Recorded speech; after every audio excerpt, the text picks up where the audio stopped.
Nanilaw na naman mga damo, oh. Inisprehan na naman to ni Tatang, ah. Makulit yun, ah. Yung matanda rito, ano na, 60, magsi 70 years old na yata. Tagpa 65 na yan, eh. Tagal na yung nag 65. Ano? Dilaw na naman, oh. Inisprehan na naman to. Kasi dati inisprehan to, eh. Ayan, oh. Sarap sana alagaan ng mga manok, eh.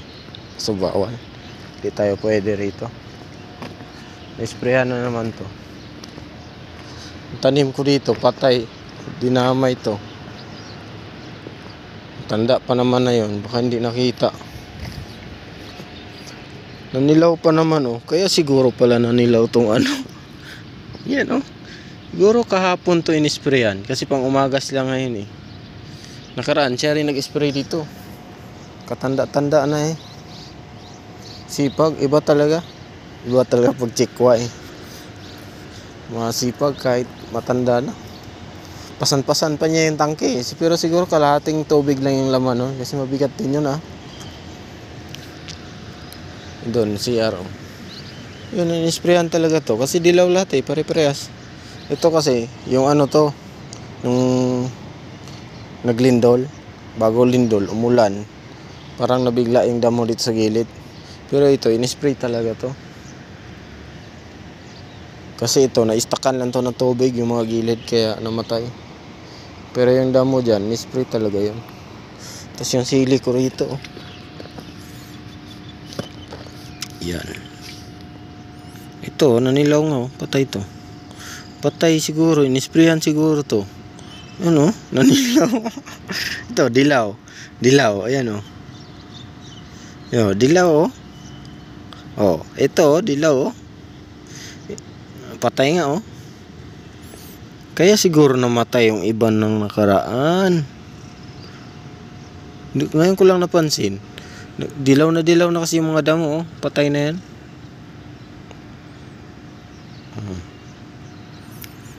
Late ko na napansin, eh.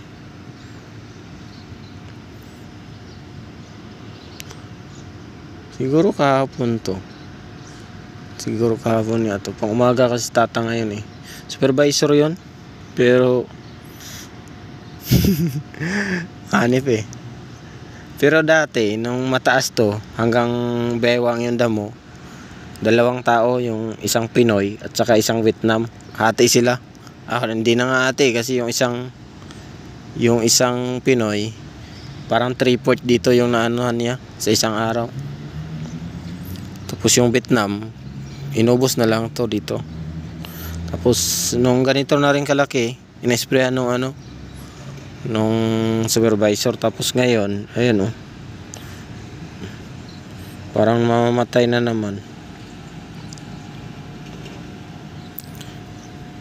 Parang namulaklak pa naman, oh. Patay yata, ah.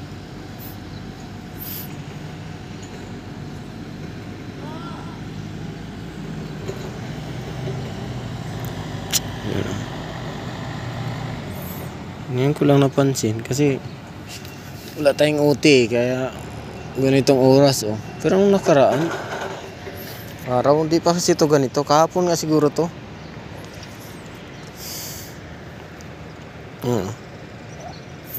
Kawawa yung tanim ko. Kasi yung mga sa kanal namatay yan nung lindol. Pero hindi talaga yun nila isprayan. Kasi grabe naman sila kasakim kung pati dito isprayan yung mga tinanim talaga. Alam naman nilang ito, diba? Tsaka ito yung dorm namin ng Pinoy. Alam nilang libangan to. Sakim naman nila kung inisprayan pati yan, oh.